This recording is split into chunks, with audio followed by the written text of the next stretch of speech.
The night everything fell apart, I was sitting at the kitchen table, sipping my tea as I scrolled through emails. It had been a long day, one of those days where everything felt routine, predictable. But then my phone buzzed. A message popped up, not from my husband, but from someone I had never heard of. The words seemed innocuous at first, just a brief introduction, followed by something I couldn't understand. Then the last line hit me like a punch in the gut. "I've been with your husband for the past 6 months. I'm pregnant. And I'm keeping the baby." I froze. My mind raced as I reread the message, trying to process the words. I had built my entire life on trust, on the idea that the man I had married, the man I had stood beside through every triumph and failure, would never betray me. How could I have been so blind? How did I miss the signs? My husband, Nathan, had always been a charmer.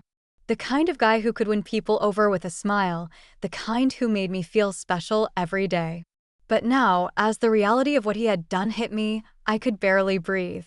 It wasn't just the affair that shattered me, it was the money. The $200,000 he had invested in the woman's startup, a decision he had kept hidden from me, one that threatened to ruin everything we had worked for. That was our savings, our future, and he had thrown it away for someone else.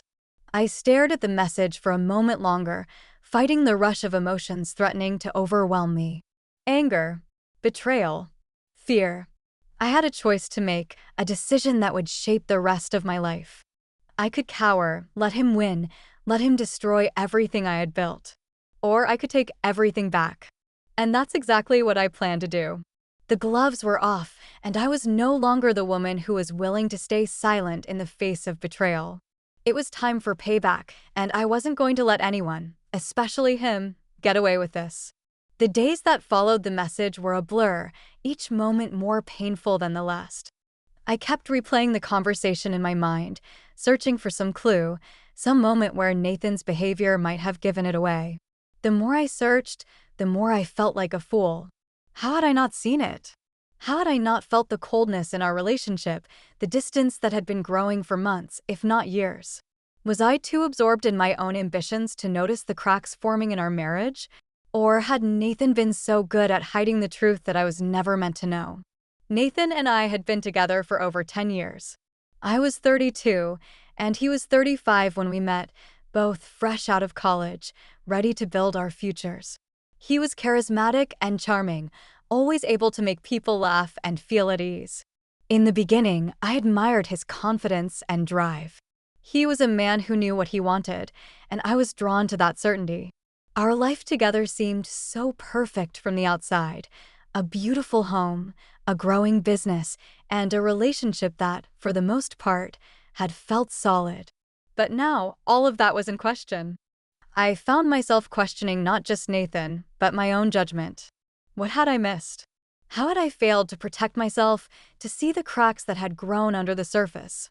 The betrayal stung, but it wasn't just the affair itself, it was the years of secrets. The lies. And then, the $200,000. Nathan had always been the more financially ambitious one in our relationship. I was content to grow our small, independent design business, a project I'd poured my heart into for years. But Nathan had always been dreaming bigger. I watched him make risky investments, always convincing me that it was for our future, that it would lead to more security, to the life we had always wanted. I believed in him. I trusted him. Now, I realized that belief had cost me everything. The money Nathan had invested in his affair partner's startup wasn't just some small amount. It was everything we had saved for our children's future, for our retirement, for the life we were supposed to build together. I couldn't even begin to fathom how he could do something so reckless, so thoughtless. But what broke me was the realization that Nathan hadn't just betrayed me emotionally, he had completely disregarded me in every way that mattered. He had made decisions without consulting me, without including me in what should have been our shared life. But what hurt even more than the financial loss was how quickly Nathan's true nature began to show. When I confronted him about the affair, he was defensive, cold. He apologized, of course, but there was no real remorse in his eyes, no desperation to make things right. It was as if he expected me to forgive him on the spot, to just accept his word and move forward. He told me that the affair was a mistake, that he was sorry, and that he still loved me. But those words felt hollow. How could I trust a man who had been willing to risk everything we had for something so fleeting? How could I trust him when he had thrown our entire future into the hands of a stranger? I wanted to scream. I wanted to throw him out of the house and never look back. But I didn't. Instead, I sat there, numb, as he explained that the woman he'd been seeing, her name was Emily, was part of an emerging tech startup. She had convinced him to invest in the company, promising it would take off, that it would be worth millions in the future. Nathan had believed her. I wasn't surprised by the reasoning. Nathan had always been the type to gamble on big ideas. He loved the thrill of the next big thing. But this time, the stakes were too high. $200,000 wasn't just a number. It was my security, my peace of mind, everything I had worked for.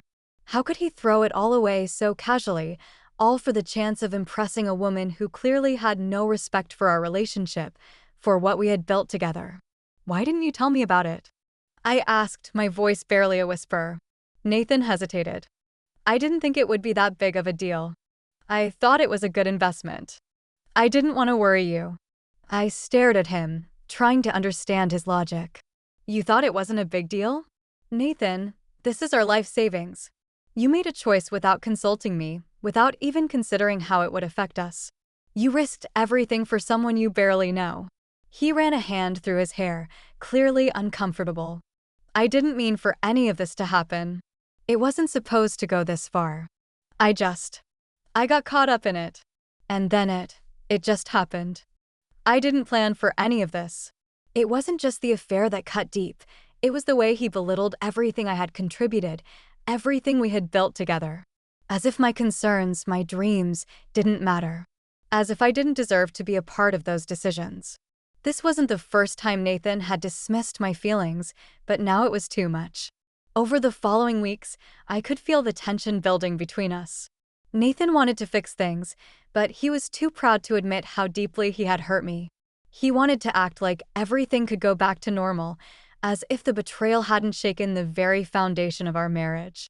But I wasn't sure if it was something I could ever move past. My friends, those who still spoke to me, didn't know how to react. Some were sympathetic to my situation, but I could see the discomfort in their eyes, as if they were afraid to take sides. And others, those who had always been more judgmental, told me to leave him, to take control of my life. But I couldn't just make that decision so easily. For years, I had been so focused on building something solid, my business, our future together, that the idea of losing it all was almost too much to bear. Yet, the longer I spent with Nathan, the more I realized that what we had wasn't real. It was built on false promises, on lies. I was at a crossroads. I could stay and try to salvage the pieces of a marriage that no longer felt like my own, or I could take a stand. The decision felt impossible. The betrayal, the lies, the money, it was too much for one person to bear. But as I sat there, in the silence of our once shared home, a sense of determination began to rise within me. I had worked too hard to let this man destroy everything I had built. And if he thought I would let him walk away with everything, he was wrong. I wasn't about to let Nathan get away with it, not this time. I would find a way to get back what was mine, to reclaim what he had stolen. My life was about to change, and I was done waiting for him to fix things. I would take back control. The days that followed Nathan's confession felt like a blur, but with each passing moment, I felt the weight of my situation pressing down harder on me. The numbness that had initially gripped me began to fade, replaced by a gnawing determination.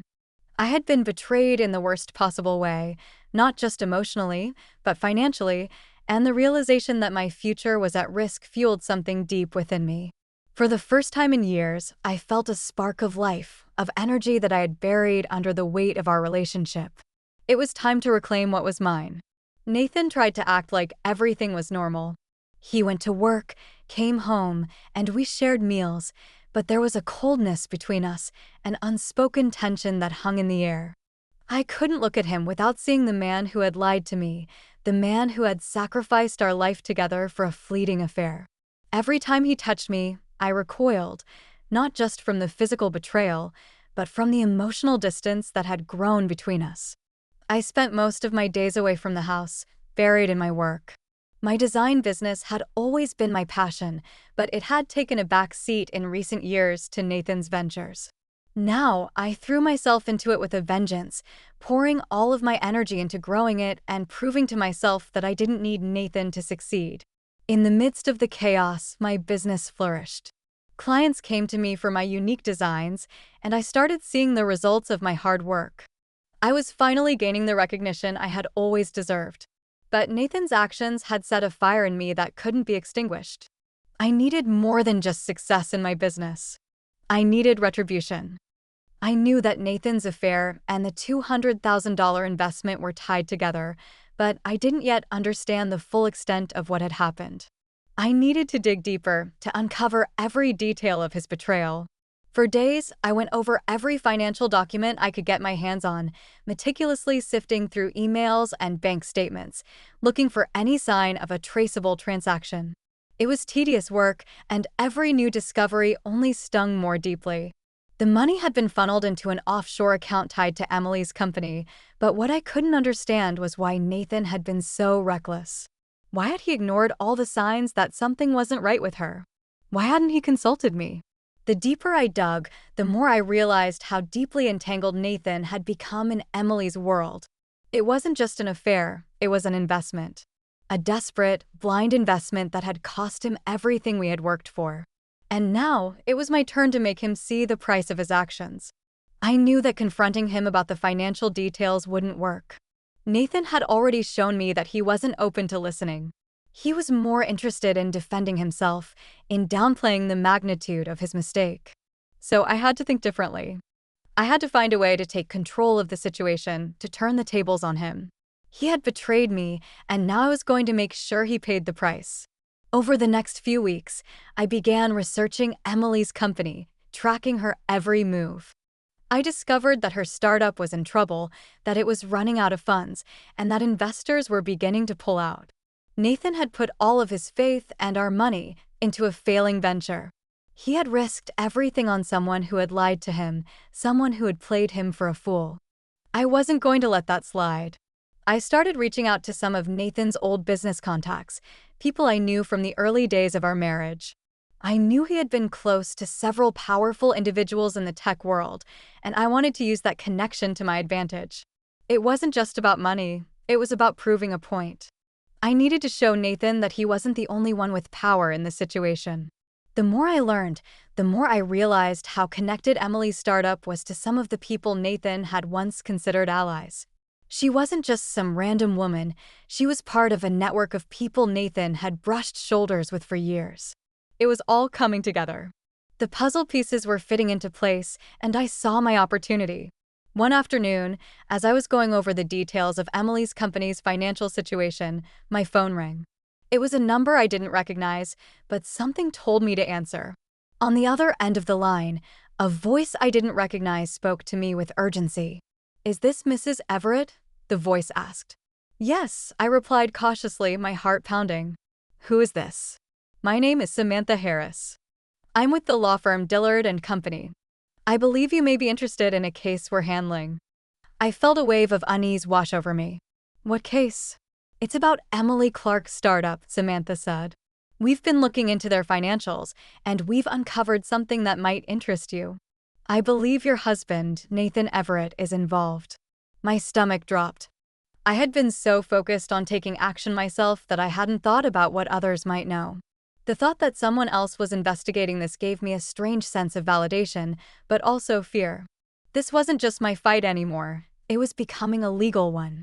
"I didn't know anything about this," I said, trying to keep my voice steady. "What's going on?" "From what we can tell, your husband made several large investments without fully understanding the risks. We've traced some of the financial discrepancies back to your joint accounts," Samantha continued. "And there's more. We believe that Emily Clark may be running a fraudulent operation, one that could put your finances and your reputation at risk." I couldn't breathe. This wasn't just a betrayal anymore, it was a scandal, one that threatened to ruin everything I had built, everything I had worked for. Emily's startup wasn't just a bad investment, it was a scam. You have to help me, I said, my voice shaking now. What do I need to do? We need to move quickly, Samantha replied. I have a few legal avenues we can explore, but we need to act fast before things get worse. I was drowning in a mix of fear and anger. My world, everything I had fought for, was on the brink of collapse. But this wasn't the end. This was the turning point. Emily had taken something from me, but I wasn't going to let her win. Nathan had betrayed me, but now I would make him see what happens when you gamble with someone else's life. The next few days were a whirlwind of action. Samantha and I worked together to gather evidence, to trace the money and the connections, to build a case that could bring Emily and Nathan down. It wasn't just about the money anymore. It was about making Nathan understand the full extent of his actions. By the time Nathan returned home one evening, I had a plan in place. He didn't know it yet, but he was about to lose everything. The tables were about to turn, and I wasn't going to let him walk away unscathed. Nathan, I said as he walked through the door, my voice steady but cold. We need to talk. He looked up, startled by the sharpness in my tone. I could see the hesitation in his eyes, the fear that I was finally going to make him pay for his mistakes. You're right, I continued. We do need to talk. But this time, I'm in control. Nathan's face drained of color as I stood in the middle of the living room, the weight of everything that had transpired finally catching up with him. For weeks, he had been trying to fix things, sending me flowers, arranging dinner dates, saying all the right things, but none of it reached me. The words felt hollow, meaningless. The damage had been done. But tonight, there was no room for pretending anymore. Tonight, I had taken back control. He walked toward me cautiously, trying to meet my eyes, but I could see the anxiety brewing beneath his calm exterior. He hadn't yet figured out that I knew more than he thought, that I had been building a case, gathering evidence, and preparing for a moment like this. The moment when everything would change. Nathan, I said, my voice steady, cold. I'm done listening to your apologies. This is no longer just about the affair. It's about everything you've taken from me. From us. His eyes flickered nervously. What are you talking about? I've told you 1,000 times, I'm sorry. Sorry isn't enough. I cut him off, my tone sharp. You've crossed the line, Nathan. You didn't just betray me emotionally, you've risked everything we had for a woman who didn't care about you. You've gambled with our money, with our future. And you did it all behind my back. His lips pressed together in a thin line, his jaw clenched. I made a mistake. I thought I was doing what was best for us. I thought. You thought. I interrupted again, my heart racing now, the fury that had simmered inside me finally boiling over. You thought you could lie, cheat, and steal from me and get away with it? You thought I wouldn't notice? You thought I wouldn't find out what you've been doing? You're not just sorry, Nathan. You're scared. You know what you've done, and you know there's no coming back from it. He took a step toward me, his voice now trembling with desperation. Please, don't do this. I never meant to hurt you. I love you. Love. I scoffed, stepping back. Is that what you call love? Running off with someone else while I worked my ass off to build our life? Love doesn't come with hidden bank accounts, Nathan. Love doesn't come with secrets. He reached out to me, his hand trembling as he tried to touch my arm. Please, you have to understand, this wasn't about you. I was just trying to prove something to myself, to make something bigger out of my life. I jerked away from him, the sting of his touch making me recoil. You were trying to prove something to yourself? At my expense? At the expense of everything we built? I can't believe how blind I was to all of this. I thought we were partners. I thought we were in this together, but you've been living in a world of your own making. I paused for a moment, my mind racing. He looked broken now, his usual confidence shattered, but it wasn't enough. Not nearly enough. He was still trying to manipulate the situation, still trying to make it all about his pain, his regrets. But I had nothing left to give him. You know, I said slowly, my voice gaining strength, I thought about walking away. I really did. I thought about leaving you and moving on with my life, leaving all of this behind. But I realized something, Nathan. You don't get to destroy everything I've worked for and walk away unscathed. You don't get to break me and then act like nothing happened. His expression faltered. What are you saying? I took a deep breath, feeling a strange calmness wash over me, like I had just crossed a line I couldn't uncross. I'm saying that I've already taken steps to protect myself. I'm not going to let you take everything from me. Not the money, not my future, not my peace of mind. The truth is, Nathan, you've made your bed. And now you're going to lie in it. The room felt suffocating as I spoke, but it wasn't fear that gripped me anymore. It was power. Power that I had reclaimed from the depths of his betrayal. I pulled out the folder from behind my back, opening it to reveal the stack of documents and evidence I had carefully compiled over the past few weeks. The financial records, the emails, the connections I had traced to Emily's failing startup, every piece of the puzzle was laid out in front of him now. I saw him stiffen, his eyes widening as the realization hit him. "You've been playing a dangerous game, Nathan," I said, watching his face fall as he saw the evidence laid bare. "I've already spoken to lawyers, and I've already contacted your investors. Emily's business is under investigation. It's only a matter of time before the truth comes out." He took a step back, his face drained of all color. You can't do this," he stammered, his voice barely a whisper. "This is my life too. You're going to ruin me." "You ruined yourself, Nathan," I said, my voice like steel.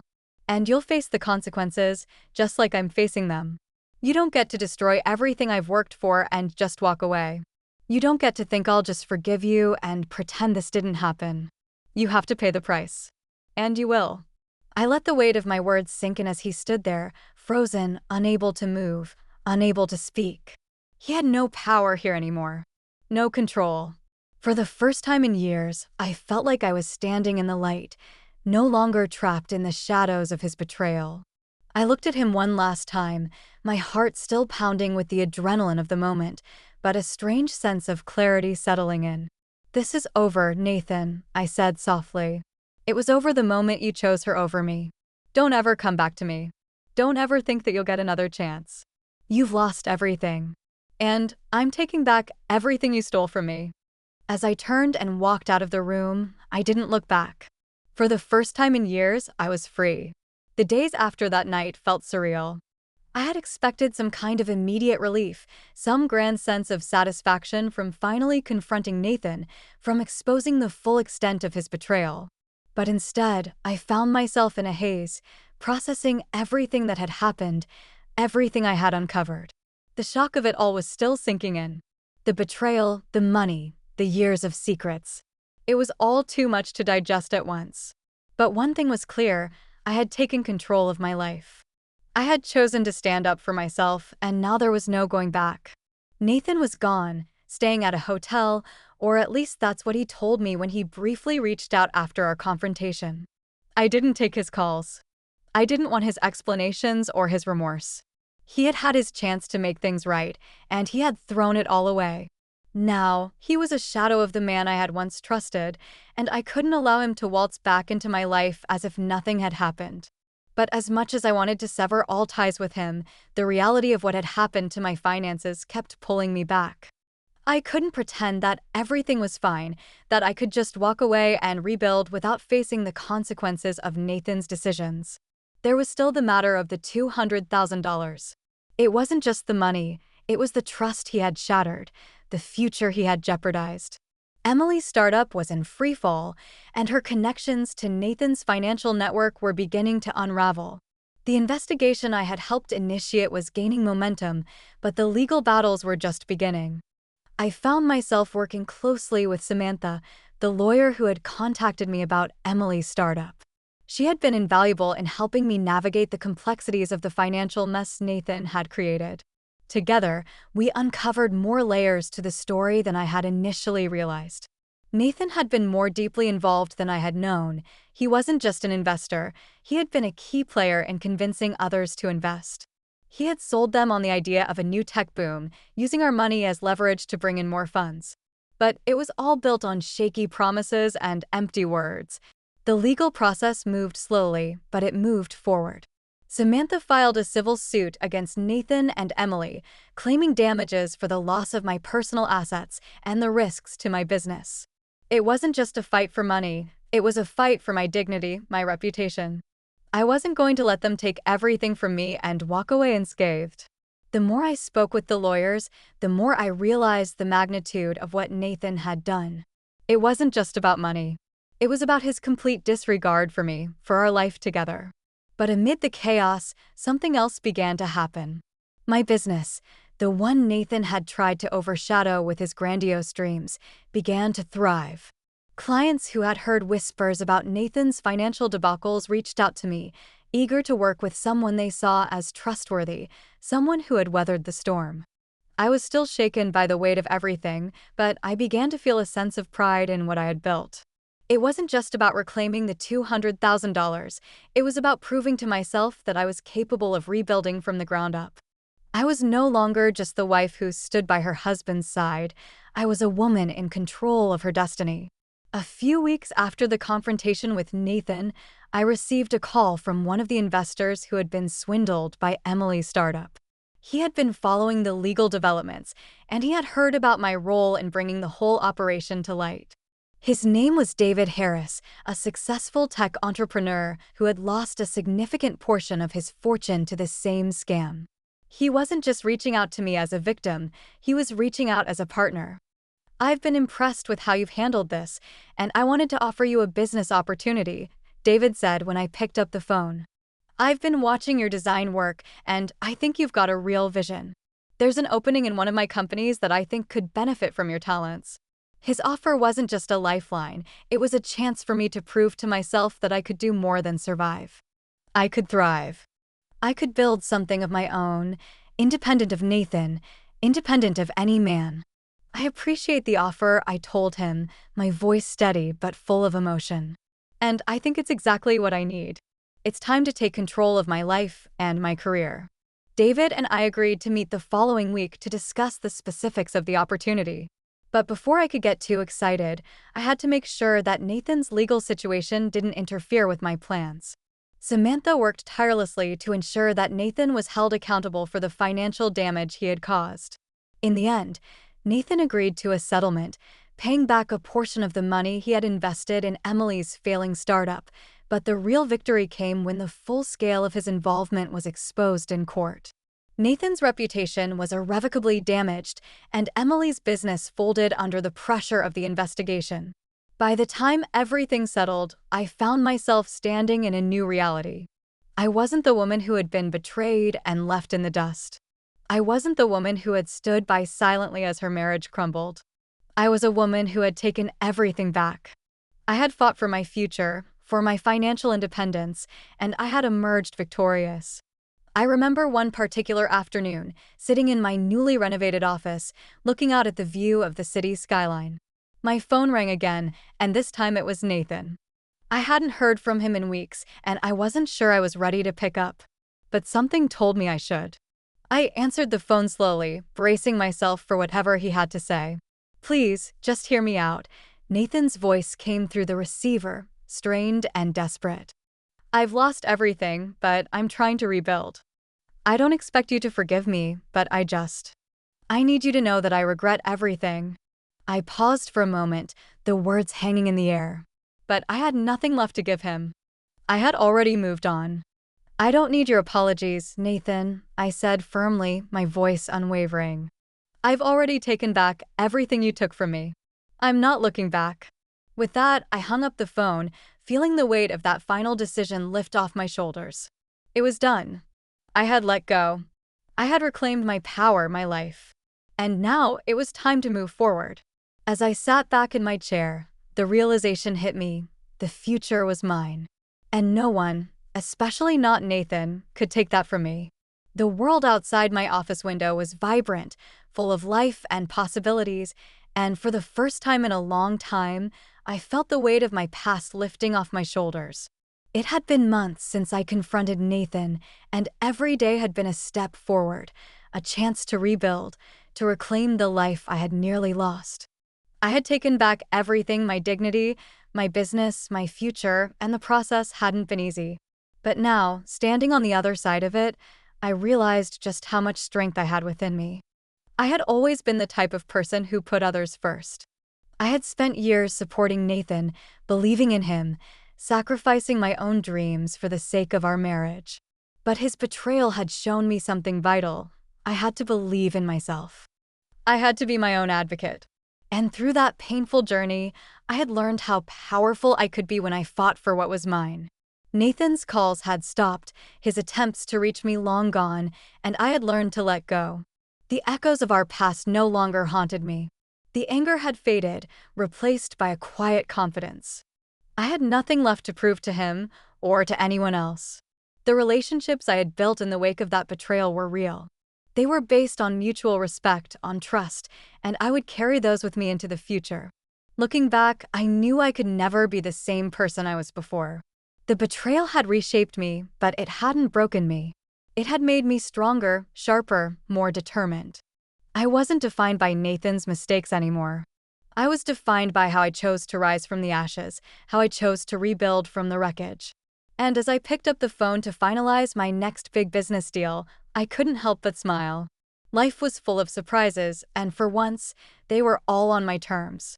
Here's to new beginnings, I whispered to myself, my heart swelling with hope. It wasn't just the end of one chapter, it was the beginning of something far greater. And this time, I was writing the story,